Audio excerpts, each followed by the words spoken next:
Hello my dear friend, welcome back to on channel. तो आज की इस वीडियो में हम करने वाले हैं हमारे एक इम्पॉर्टेंट टॉपिक के बारे में। वो इम्पॉर्टेंट टॉपिक एग्जाम में भी काफ़ी बार आ चुका है। तो वो है हमारा टाइप्स ऑफ रिस्क। तो हम ये देखते हैं कि हमारे रिस्क जो होते हैं वो कितने टाइप्स के होते हैं। तो there are two types of risk, basically दो तरीके के रिस्क होते हैं। एक होता है हमारा सिस्टमेटिक रिस्क और एक होता है हमारा अनसिस्टमेटिक रिस्क। सिस्टमैटिक रिस्क के अंदर हम पढ़ेंगे individual components of systematic risk, जिसके अंदर आता है हमारा मार्केट रिस्क के बारे में, इंटरेस्ट रेट रिस्क और परचेजिंग पावर रिस्क। सबसे पहले हम देख लेते हैं हमारे सिस्टमैटिक रिस्क और उसके इंडिविजुअल कंपोनेंट के बारे में। ठीक है, तो सिस्टमैटिक रिस्क होता क्या है? Variation in the return is caused by various controllable and uncontrollable factor. तो हमारा जो रिटर्न है, रिटर्न कहाँ पे होगा? जहाँ पे अगर इन्वेस्टर कहीं पे पैसा इन्वेस्ट करते हैं तो वो किस पर्पस के लिए करते हैं कि वहाँ से उनको अच्छा रेट ऑफ रिटर्न मिलेगा।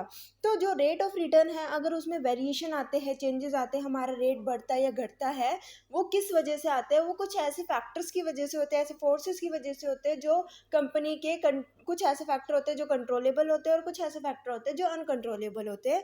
तो इन फैक्टर की वजह से जो हमारे रिटर्न में वेरिएशन आता है उसके बारे में हम यहाँ पे पढ़ेंगे। वो ही रिस्क सिस्टमैटिक रिस्क कहलाता है।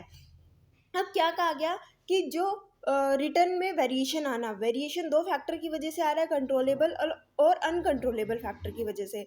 तो सिस्टमैटिक रिस्क के अंदर हम उस क्या पढ़ते हैं वो देख लेते हैं। It refer to that portion of total variability in return caused by the factor external to the investor such as economic, political और एंड सोशल कंडीशन। यानी कि दो फैक्टर है, कंट्रोलेबल और अनकंट्रोलेबल फैक्टर, जिसकी वजह से हमारे रिटर्न में वेरिएशन आती है। लेकिन सिस्टमैटिक रिस्क के अंदर हम उन फैक्टर की बात करते हैं, उन फैक्टर के बारे में पढ़ते हैं जो अनकंट्रोलेबल है, जिसके ऊपर फर्म का, इन्वेस्टर का कोई कंट्रोल नहीं है। ठीक है, तो it is common that when economic conditions are bright, indicating a steep growth in the GDP, falling inflation and rising income, the prices of security also goes high। तो इसमें यही कहा गया है कि जब हमारी इकोनॉमी की कंडीशन अच्छी होगी, ठीक है, हमारी इकोनॉमी में जो ग्रोथ रेट है वो हाई होगा, जब इन्फ्लेशन कम होगा और इनकम बढ़ेगी लोगों की, तो इससे क्या होगा? जो भी सिक्योरिटी है उसकी जो प्राइसेस है वो क्या होंगे? बढ़ेंगे। सिक्योरिटी के प्राइस बहुत ज़्यादा हाई हो जाएंगे। Reverse occur when the economy shows sign of recession. इसका उल्टा होगा जब हमारी इकोनॉमी क्या हो रही है? डाउनवर्ड जा रही है, इकोनॉमी की ग्रोथ नहीं हो रही है, हमारी जीडीपी की ग्रोथ नहीं हो रही है, तो सिक्योरिटी के प्राइस क्या होंगे? नीचे जाएंगे। ठीक है, तो सिक्योरिटीज क्या है? सिक्योरिटी एक ऐसी चीज़ है जहाँ पे इन्वेस्टर पैसा इन्वेस्ट करता है ताकि उसको अच्छा रेट ऑफ रिटर्न मिल जाए। इकोनॉमी की सिचुएशन अच्छी है, ठीक है, इकोनॉमी हाई पे जा रही है, जीडीपी ग्रो कर रहा है, तो हमारे इन्फ्लेशन क्या होएगा? कम होएगा। इन्फ्लेशन कम होगा तो लोगों की इनकम बढ़ेगी, लोगों की इनकम बढ़ेगी तो लोग क्या करेंगे? इन्वेस्ट करेंगे। इन्वेस्ट करेंगे तो उनका अच्छा रेट ऑफ रिटर्न किस पर्पज़ के लिए कर रहे हैं? क्योंकि अच्छा रेट ऑफ रिटर्न उनको दिख रहा है कि मिलेगा। सो इसका उल्टा क्यों होता है? क्योंकि इकोनॉमी में रिसेशन की जो है सिचुएशन आ जाती है जब हमारी इकोनॉमी अच्छे से ग्रो नहीं कर रही है। उसके बाद कहा है कि that firm with high systematic risk tend to be those who sales profit and share prices follow the level of economic activity and the level of security market closely. This company include most firms that deal in the basic industrial goods and raw material. अब ये कहा गया, हम systematic risk की बात कर रहे हैं। सिस्टमैटिक रिस्क जब अकर होता है जब जो फैक्टर अनकंट्रोलेबल है, कंपनी के कंट्रोल में नहीं है, उन अनकंट्रोलेबल फैक्टर की वजह से एक ऐसी सिचुएशन आ रही है जिसकी वजह से जो रेट ऑफ रिटर्न है उसमें वेरिएशन आ रही है, चेंजेस आ रही है। अब हाई सिस्टमैटिक रिस्क कब अकर होता है? हाई सिस्टमैटिक रिस्क उन फर्म के अंदर होता है, उस फर्म में ज़्यादा हाई सिस्टमैटिक रिस्क होता है जो इकोनॉमिक की कंडीशन के अकॉर्डिंग क्या करती है? काम करती है। अपनी सेल, प्रॉफिट या सिक्योरिटी के जो प्राइजेस है उस कंपनी के, उस फर्म के, वो किसके अकॉर्डिंग है? वो है हमारी इकोनॉमिक एक्टिविटी के अकॉर्डिंग। जैसे जैसे इकोनॉमी की कंडीशन है उसी तरीके से वो फर्म वर्क कर रही है, तो उस फर्म में बहुत ज़्यादा सिस्टमैटिक रिस्क अवेलेबल होता है। तो कौन सी फर्म होती है? ये फर्म होती है बेसिक इंडस्ट्रियल गुड्स और रॉ मटेरियल की फर्म। ठीक है, उसके बाद सेकंड जो इसके हम पढ़ रहे हैं अब, इंडिविजुअल कंपोनेंट। क्या पढ़ रहे हैं हम? Individual component of systematic risk, जिसके अंदर हमें पढ़ना है मार्केट रिस्क के बारे में, इंटरेस्ट रेट रिस्क के बारे में और परचेजिंग पावर रिस्क के बारे में। तो सबसे पहले देखते हैं मार्केट रिस्क क्या होता है। This is the major part of the systematic risk. Keeping in view of the changes in the external factors, investors also change their expectation as to the return that could be generated by their investment.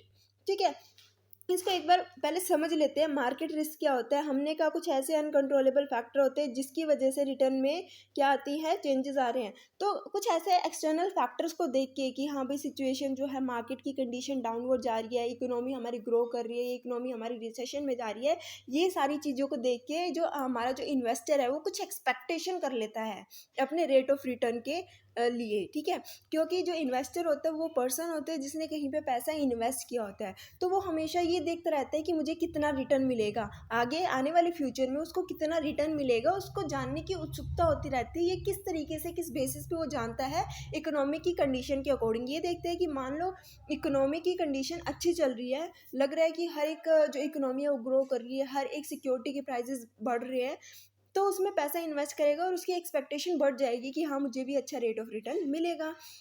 अब क्या होता है, जैसे economy अच्छे से काम नहीं कर रही है, इकोनॉमी में रिसेशन आ गया, तो वो यही चाहेगा कि जितना जल्दी हो सके मैं अपने शेयर के जो है सिक्योरिटीज़ है उनको सेल आउट कर दूं, क्योंकि मुझे लग रहा है कि मेरी सिक्योरिटी के प्राइसेस जो है वो गिरने वाले हैं, जिसकी वजह से हो सकता है जिस प्राइस पे मैंने सिक्योरिटी को परचेज किया उससे अगर कम हो गए तो लॉस की सिचुएशन अगर हो जाएगी। तो उस इकोनॉमिक कंडीशन को देखते हुए जो इन्वेस्टर अपनी एक्सपेक्टेशन बना लेता है उस रेट ऑफ रिटर्न के प्रति, उसको हम बोलते हैं मार्केट रिस्क। तो इसमें और अच्छे से समझने के लिए इसको हम पढ़ लेते हैं, ताकि कुछ पॉइंट अगर हमसे रह गए हैं तो वो और अच्छे से क्लियर हो जाए। तो this is the major part of systematic risk. पहली बात तो हमें ये पता चली कि एक क्या है, एक मेजर पार्ट है सिस्टमैटिक रिस्क का, ठीक है। Keeping in view of the changes in the external factor, हम किस चीज़ को ध्यान में रख रहे हैं कि एक्सटर्नल फैक्टर में चेंजेस आ रहे हैं, इस चीज़ को ध्यान में रखते हुए इन्वेस्टर क्या करता है, अपनी एक्सपेक्टेशंस को चेंज करता है, किसके प्रति, रिटर्न के प्रति, ठीक है। रिटर्न, वो रिटर्न जो उसको अपने इन्वेस्टमेंट पे मिलने वाला है। Sometime the price of a stock में फ्लक्चुएट वाइडली इवन थो इट्स अर्निंग रिमेन अनचेंज। तो कभी कभी क्या होता है कि जो स्टॉक के प्राइस होते हैं वो चेंज हो जाते हैं। जैसे कि हम देखते हैं कि हमारे जो स्टॉक मार्केट है उसमें प्राइस हर दिन चेंज होते हैं मार्केट की इकोनॉमिक कंडीशन के अकॉर्डिंग। क्या होता है, हम एक्सपेक्टेशन बना रहे हैं कि हमारे प्राइस हो सकता है, हमारी सिक्योरिटी जो है, हमें जो रेट ऑफ रिटर्न मिलेगा अपनी इन्वेस्टमेंट पे, अपनी सिक्योरिटी पे, वो कम या ज़्यादा है। इन्वेस्टर ने क्या किया है, एक्सपेक्टेशन बना ली है इकोनॉमिक कंडीशन को देखते हुए। लेकिन इससे क्या हो रहा है, हो सकता है कि जो हमारे सिक्योरिटी के प्राइस है उसमें बहुत ज़्यादा चेंजेस आ रहे हैं, हाई या कम हो रहे हैं, लेकिन जो अर्निंग हो रही है, जो उन पे सिक्योरिटीज़ पे मिलने वाला जो रिटर्न है, जो डिविडेंड है, वो उस पर कोई चेंज नहीं आ रहा है, उसमें कोई इम्पैक्ट नहीं पड़ रहा है। तो this is mainly due to the changes in the attitude of the investor. ऐसा क्यों होता है, ऐसा क्यों हो रहा है, क्योंकि जो हमारा इन्वेस्टर है उसकी एक्सपेक्टेशन में चेंज आ रहा है। एक्सपेक्टेशंस क्यों चेंज आ रहा है, ड्यू टू एक्सटर्नल फैक्टर्स। वो एक्सटर्नल फैक्टर जो इन्फ्लुएंस करते हैं सिस्टमैटिक रिस्क को, उन फैक्टर्स को देखने की वजह से जो हमारा इन्वेस्टर है वो अपनी एक्सपेक्टेशन चेंज कर लेता है। Also change in the expectation में because by the influence of the return of other securities, not only its own earning but the earning of other securities in the market may cause variations in the expectation of the investor.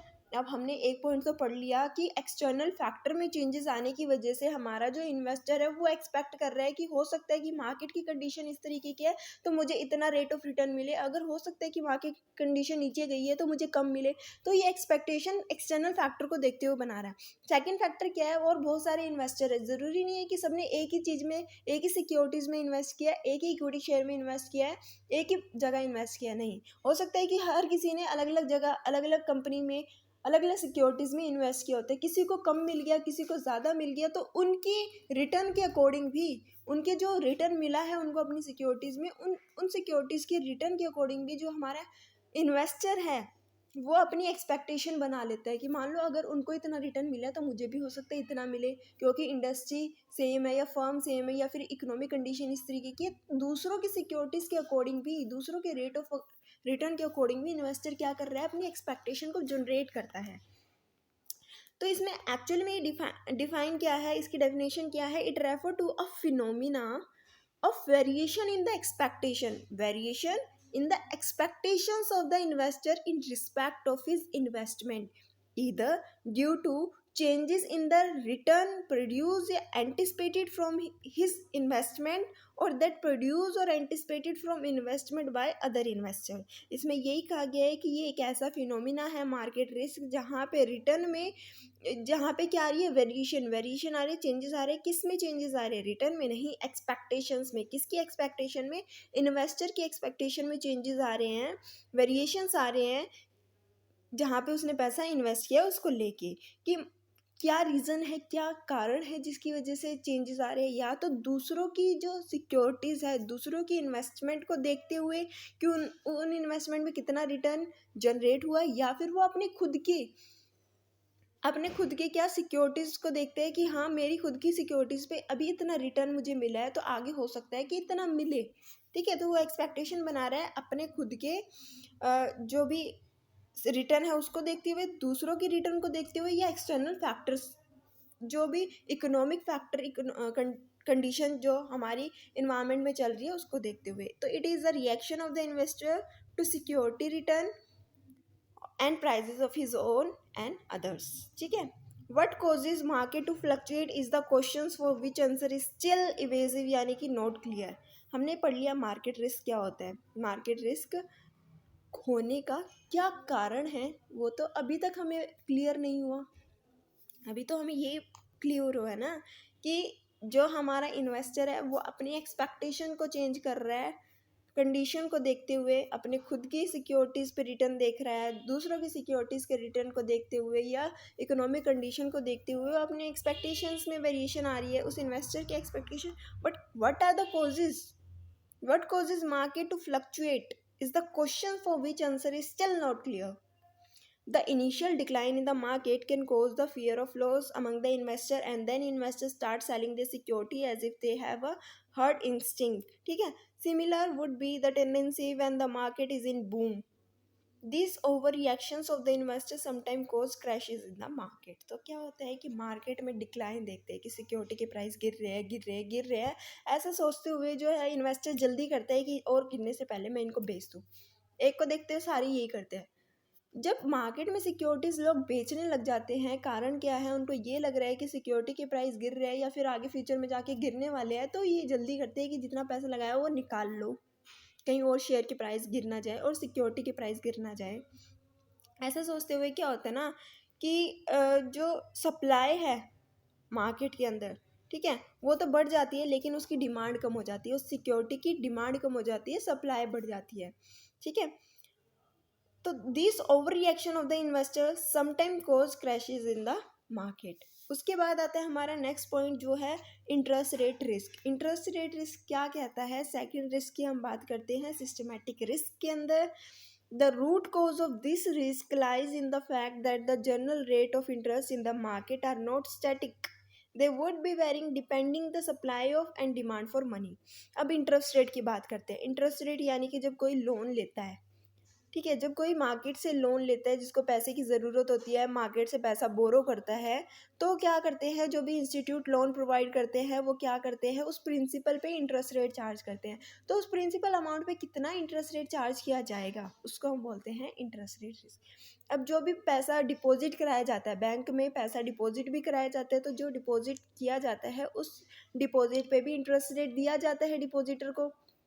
अब वो कितना interest rate दिया जाएगा, तो यहाँ पे जो interest rate की बात की जा रही है ना वो स्टैटिक नहीं है, वो सेम नहीं है। ज़रूरी नहीं है कि आज जो इंटरेस्ट रेट है 1 साल बाद भी वही होगा, 6 साल बाद भी वही होगा, 5 महीने बाद भी वही होगा। The root cause of this risk lie in the fact that the general rate of interest, जो जनरल रेट मार्केट में प्रिवेल करता है इंटरेस्ट का, लैंडिंग रेट, बोरोइंग रेट, वो क्या नहीं है, आर नॉट स्टैटिक, सेम नहीं है। They would be varying depending the supply. किस चीज़ पे डिपेंड करता है ये, कि मार्केट के अंदर मनी की सप्लाई कितनी है और मनी की डिमांड कितनी है। ठीक है, इस चीज़ पे निर्भर करता है। अब demand for money comes from, money की डिमांड कहाँ कहाँ से आती है, मनी की डिमांड आती है हाउस होल्ड सेक्टर से, कॉर्पोरेट सेक्टर से, गवर्नमेंट सेक्टर से। हाउस होल्ड सेक्टर अपने पर्सनल यूज़ के लिए, किसी को मोबाइल फ़ोन खरीदना है, किसी को रेफ्रिजरेटर खरीदना है, किसी को कार खरीदनी है, तो ये सारे क्या करते हैं, कभी कभी डिमांड करते हैं पैसों की। ठीक है, मनी की डिमांड करते हैं। कॉर्पोरेट सेक्टर डिमांड करता है अपनी जो भी इन्वेस्टमेंट पर्पस के लिए, अगर उसने कॉर्पोरेट सेक्टर क्या करता है, कहीं पे पैसा, कहीं पे प्रोजेक्ट स्टार्ट करना है, उस प्रोजेक्ट के लिए पैसे की रिक्वायरमेंट है, तो वो भी डिमांड करते हैं। ठीक है, गवर्नमेंट सेक्टर क्या होता है, जब गवर्नमेंट को डिफिशियंसी फेस करनी पड़ती है फंडिंग से रिलेटेड, तो क्या करती है गवर्नमेंट, उस डिफिशियंसी को कवर करने के लिए मनी की डिमांड करती है। तो इन्हीं 3 फैक्टर के बारे में हम पढ़ेंगे, लेकिन ज़्यादा डिटेल में हम पढ़ते हैं कॉर्पोरेट सेक्टर और गवर्नमेंट सेक्टर के लिए, क्योंकि इनका मेन पर्पस क्या होता है, इन्वेस्टमेंट पर्पस होता है। कॉर्पोरेट सेक्टर का मेन पर्पस क्या है, इन्वेस्ट करना कहीं पे, जहाँ से वहाँ पे अगर कहीं पे पैसा इन्वेस्ट करे तो वहाँ से रिटर्न मिलेगा। ठीक है। अब गवर्नमेंट सेक्टर भी क्या करती है, डिफिशियंसी को कम करती है, अपने जो फंडिंग से रिलेटेड डिफिशियंसी उसको कम करने की कोशिश करती है, जिसके पर्पज़ के लिए वो क्या करती है, मार्केट से फंड्स को रेज करती है। तो interest rate structure is dependent on the size of demand coming from the other two sector, यानी कि ये दो सेक्टर की बात हम कर रहे हैं, कॉरपोरेट सेक्टर और हमारा government sector. If demand from this two sector is more, naturally interest rate shoot up. अगर इन दोनों सेक्टर से, कॉर्पोरेट सेक्टर और गवर्नमेंट सेक्टर में मनी की डिमांड बहुत ज़्यादा हो रही है, डिमांड बहुत ज़्यादा है, ठीक है, तो इंटरेस्ट रेट भी क्या होगा, ऑटोमेटिकली बात है कि इंटरेस्ट रेट भी बहुत ज़्यादा होगा। तो demand for money shoot up in the corporate sector due to the favourable business condition in the economy. अब कॉर्पोरेट सेक्टर मनी की डिमांड क्यों कर रहा है, मनी की डिमांड इसलिए कर रहा है क्योंकि कॉर्पोरेट सेक्टर को एक अच्छी अपॉर्चुनिटी, एक फेवरेबल कंडीशन मार्केट में दिख रही है कि वो पैसा इन्वेस्ट कर सकता है और वहाँ से अच्छी खासी अर्निंग कर सकता है, जिसकी वजह से कॉर्पोरेट सेक्टर क्या करता है, मनी की डिमांड कर रहा है। Demand for money from the government sector arise is due to its policy of deficient funding. अब गवर्नमेंट सेक्टर क्यों फंड्स को रेज करती है, क्यों मनी की डिमांड करती है, क्योंकि उनको क्या फेस करना पड़ रहा है, डेफिशिएंट फंडिंग, ठीक है, क्योंकि उनके पास पैसे की कमी हो चुकी है, डेफिशिएंसी हो चुकी है, उस डेफिशिएंसी को फुलफिल करने के लिए वो मनी की डिमांड कर रहे हैं। Increase borrowing from the market by the government would be possible only when the potential buyer of the security of the government are induced to buy only at a high rate of interest। अब जो government क्या कर रही है, boring कर रही है, government boring को किस तरीके से बढ़ा सकती है, गवर्नमेंट अपनी सिक्योरिटीज को इशू करती है मार्केट के अंदर, ठीक है, उस सिक्योरिटीज को इशू करके मार्केट से फंड को रेज करती है। अब लोग उस सिक्योरिटीज को क्यों खरीदेंगे, लोग उस सिक्योरिटी को तब खरीदेंगे जब उनको अच्छा खासा रेट ऑफ रिटर्न उस सिक्योरिटी से मिल रहा है, ठीक है। मार्केट के अंदर गवर्नमेंट ने क्या की, बोरिंग बढ़ाने के लिए गवर्नमेंट सिक्योरिटीज़ को इशू करती है। अगर सिक्योरिटीज़ पे गवर्नमेंट अच्छा रेट ऑफ रिटर्न दे रही है तो लोग उसकी सिक्योरिटीज को परचेज करेंगे। When once the yield of on government security rises, corporate are also forced to follow the government in offering a higher return to their investors.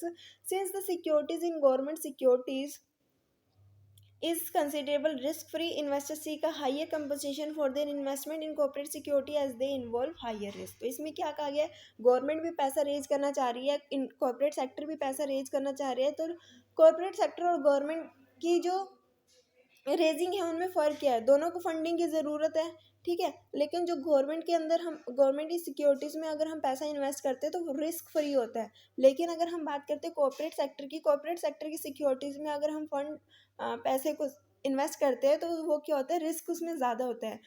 तो risk ज़्यादा ले रहा है अगर इन्वेस्टर, तो उसको ज़्यादा रेट ऑफ रिटर्न भी चाहिए, ठीक है, जितना गवर्नमेंट रिटर्न दे रही है उससे ज़्यादा रिटर्न वो चाहता है कॉर्पोरेट सेक्टर से, तभी वो रिस्क लेने के लिए तैयार है, ठीक है।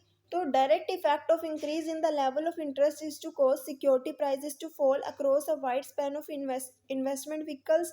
तो अब यही कहा गया है कि अगर कॉर्पोरेट सेक्टर बोरिंग कर रहे हैं, ठीक है, ज़्यादा से ज़्यादा इंटरेस्ट पे कर रहे हैं अपनी बोरिंग पे, तो कहीं ना कहीं जो सिक्योरिटी की प्राइस है वो क्या हो रहे हैं, कम हो रहे हैं, क्योंकि इंटरेस्ट पे करने के बाद ही जो डिविडेंड है प्रेफरेंस शेयर होल्डर को, इक्विटी शेयर होल्डर को दिया जाता है, ठीक है।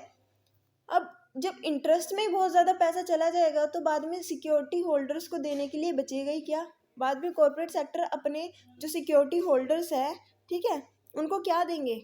तो हाइयर इंटरेस्ट रेट में lead to the lower prices of securities because of diminishing demand for equity by speculator. जब गवर्नमेंट जब कॉर्पोरेट सेक्टर क्या कर रहे हैं, ज़्यादा से ज़्यादा इंटरेस्ट रेट दे रहे हैं अपनी बोरोइंग पे, तो जो प्रॉफिट उनका बचता है वो कम हो जाता है, उस प्रॉफिट में से उसको रिटेन अर्निंग भी करनी होती है, अपने शेयर होल्डर्स को भी देना होता है, प्रेफरेंस शेयर होल्डर को भी देना होता है, टैक्स भी पे करना होता है, तो बाद में कुछ बचता ही नहीं है।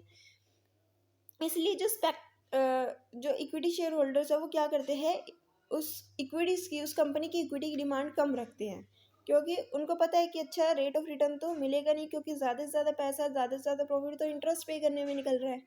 तो एज इंटरेस्ट रेट एडवांसेस, जैसे जैसे इंटरेस्ट रेट बढ़ता जाता है, firm with heavy dosages of borrowing capital find that more of their income goes towards paying interest on borrowed money. This may lead to lower earning, dividend and share prices. अब ये कहा गया है कि जैसे जैसे अगर बहुत सारी फर्म ने क्या किया है, अपनी जो फंडिंग है वो किसके थ्रू की हुई है, पैसा बोरो करके, एक फर्म के पास बोरिंग कैपिटल बहुत ज़्यादा है एज़ कम्पेयर टू इक्विटी, ठीक है। तो बोरिंग कैपिटल ज़्यादा होने से क्या होता है कि इंटरेस्ट रेट उस कंपनी को ज़्यादा पे करना पड़ेगा। इंटरेस्ट रेट अगर कंपनी ज़्यादा पे कर रही है तो कंपनी के शेयर की प्राइस क्या हो जाएंगे, कम हो जाएंगे, डिविडेंड भी वो कम पे करेगी, ठीक है। तो ये था हमारा इंटरेस्ट रेट। आई होप आपको समझ में आ गया। उसके बाद हम समझते हैं परचेजिंग पावर रिस्क क्या होता है। Purchasing power risk, the risk refer to the impact of inflation और डिफ्लेशन ऑन एन इन्वेस्टमेंट, कि कहीं पे हमने पैसा इन्वेस्ट किया उस पर क्या इम्पैक्ट पड़ रहा है इन्फ्लेशन का और डिफ्लेशन का। तो परचेजिंग पावर रिस्क कहता है कि मान लो अगर हम किसी एक प्रोडक्ट की बात करते हैं, उस प्रोडक्ट को बनाने की जो कॉस्ट है वो बढ़ गई है, उस प्रोडक्ट को बनाने में जो रॉ मटेरियल लगता है वो बढ़ गया, लेबर के जो वेजेस थे वो बढ़ गए हैं, तो कहीं ना कहीं इन सारी चीज़ों का फ़र्क किस पे पड़ेगा, उस प्रोडक्ट की प्राइस पे पड़ेगा। तो ऑटोमेटिकली क्या होगा, उस प्रोडक्ट के प्राइजेस भी बढ़ेंगे, प्रोडक्ट के प्राइजेस भी क्या होंगे, बढ़ेंगे। जो प्रोडक्ट के प्राइजेस बढ़ेंगे तो ये पैसा कहाँ से चार्ज किया जाएगा, कस्टमर से चार्ज किया जाएगा। तो इसके अंदर हम वही चीज़ पढ़ेंगे। तो इसके अंदर हम क्या पढ़ते हैं, the risk refer to the impact of inflation और डिफ्लेशन ऑन एन इन्वेस्टमेंट, की इन्फ्लेशन और डिफ्लेशन का क्या इम्पैक्ट पड़ेगा इन्वेस्टमेंट पे। It is common that prices of goods and services are fluctuating due to variation in the supply of and demand for the same. ये कहा गया है कि जो भी गुड्स या सर्विसेज मार्केट में अवेलेबल है उनके प्राइजेस में चेंज आते हैं। क्यों चेंज आते हैं, सप्लाई और डिमांड की वजह से। मान लो हमारे गुड्स की सप्लाई बहुत ज़्यादा है मार्केट में लेकिन उसकी डिमांड कम है। जब सप्लाई ज़्यादा है डिमांड कम है तो इस कंडीशन में क्या होता है, प्राइजेस कम हो जाते हैं। लेकिन अगर इसका रिवर्स होता है कि सप्लाई कम है डिमांड ज़्यादा है, तो उस सिचुएशन में ये होता है कि प्राइजेस बढ़ जाते हैं, ताकि सप्लाई और डिमांड को इक्वल रखा जाए। तो supply of services may be affected due to the lack of availability of skills, natural person, changes in their intellectual capacity and attitude। अभी हमने बात की गुड्स की, लेकिन सप्लाई ऑफ सर्विसेज पे किस तरीके से अफेक्ट पड़ता है, किस तरीके से सप्लाई जो है सर्विसेज की कम हो सकती है। रीज़न है कि जो स्किल्ड पर्सन है वो कम अवेलेबल है, ठीक है। Because of the imbalance in the supply of and demand for the goods and services, their prices may be fluctuating leading to either inflation और deflation, जिसकी वजह से, क्योंकि गुड्स या सर्विसेज की प्राइस में चेंज आ रहा है, इसकी वजह से इकोनॉमी में इन्फ्लेशन या डिफ्लेशन की सिचुएशन अराइज होती है।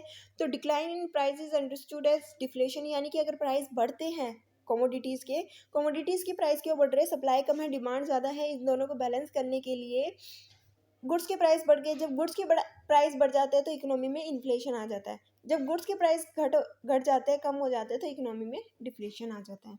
तो generally purchasing power risk has come to be identifying with inflation. ज़्यादातर हम परचेजिंग पावर रिस्क को किससे डिनोट करते हैं, इन्फ्लेशन से समझते हैं।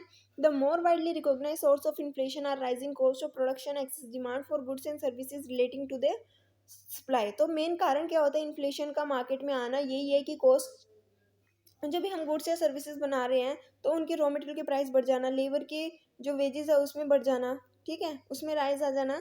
तो इसकी वजह से क्या होता है, या फिर एक फैक्टर ये भी हो सकता है डिमांड का बढ़ जाना, लेकिन इतनी सप्लाई मार्केट में नहीं है, ये भी एक कारण हो सकता है जिसकी वजह से मार्केट में इन्फ्लेशन आ सकता है। तो दिस टाइप ऑफ इन्फ्लेशन, इस तरीके की इन्फ्लेशन को हम दो नाम से जानते हैं, एक तो होता है कॉस्ट पुश और सेकंड है डिमांड पुल। तो सबसे पहले हम देखते हैं कि डिमांड पुल इन्फ्लेशन क्या होता है। Demand pull inflation is traceable to unfulfilled demand when the economy is at a full employment level of operation. At this level supply can't be readily increase in the short run until the labor forces or production expand with demand high and increasingly available goods and services are allocated by price increases that bring supply and demand into equilibrium by forcing out some of demand। अब कहा गया demand pull inflation क्या कहता है कि economy के अंदर demand बहुत ज़्यादा बढ़ चुकी है, सप्लाई इतनी नहीं है। सप्लाई तब भी इतनी नहीं हो पा रही जब फुल एम्प्लॉयमेंट पे काम किया जा रहा है, हर एक जो काम करना चाहता है उसको काम दिया गया है, प्रॉपर रिसोर्सेज का यूज़ किया गया है, ऑप्टिमम यूटिलाइज किया गया है, लेकिन अभी भी डिमांड बढ़ गई है। शॉर्ट रन में तो इस डिमांड को फुलफिल नहीं किया जा सकता, लेकिन लॉन्ग टर्म के अंदर हम अपनी प्रोडक्शन को बढ़ा सकते हैं, एक्सपेंड कर सकते हैं, ज़्यादा से ज़्यादा एम्प्लॉयमेंट लोगों को दे सकते हैं, जनरेट कर सकते हैं। तो शॉर्ट रन के अंदर पॉसिबल नहीं है कि सप्लाई को बढ़ाना, लेकिन हाँ इस सप्लाई को हम डिमांड के अकॉर्डिंग लॉन्ग टर्म में बढ़ा सकते हैं। लेकिन जब तक हम सप्लाई नहीं बढ़ा रहे हैं तब तक हम इस एक्सेसिव डिमांड को किस तरीके से फुलफिल करें। तो इस डिमांड को फुलफिल करने के लिए हम क्या करते हैं, प्राइस को बढ़ा देते हैं ताकि जो लोग कैपेबल है इतना प्राइस पे करने के लिए वो उस चीज़ को खरीद सकें। इससे क्या होता है कि डिमांड को कम किया जा सकता है। ठीक है। उसके बाद हमारा जो नेक्स्ट पॉइंट है वो है cost push inflation. Cost push inflation क्या होता है कि as raw material and wages cost rises producer attempt to pass along this increase cost through higher prices. अब क्या होता है कि मान लो कॉस्ट जो है रॉ मटेरियल वगैरह की बढ़ चुकी है, वेजेस की कॉस्ट बढ़ चुकी है, तो ये कॉस्ट को किससे चार्ज की जाती है? ऑब्वियस सी बात है ये कस्टमर से चार्ज की जाती है। तो ये थी आज की हमारी वीडियो। आई होप कि आपको ये टॉपिक अच्छे से क्लियर हो गया होगा, समझ आ गया होगा, क्योंकि एग्जाम पॉइंट ऑफ व्यू से ये बहुत ज़्यादा इंपॉर्टेंट क्वेश्चन है, काफ़ी बार एग्जाम में आ चुका है, रिपीटेड क्वेश्चन है। इसको प्रिपेयर करना। अभी भी कोई डाउट है तो आप कमेंट सेक्शन में कमेंट करके पूछ सकते हो। वीडियो अच्छी लगी तो वीडियो को लाइक शेयर और सब्सक्राइब करना मत भूलना। Thanks for watching.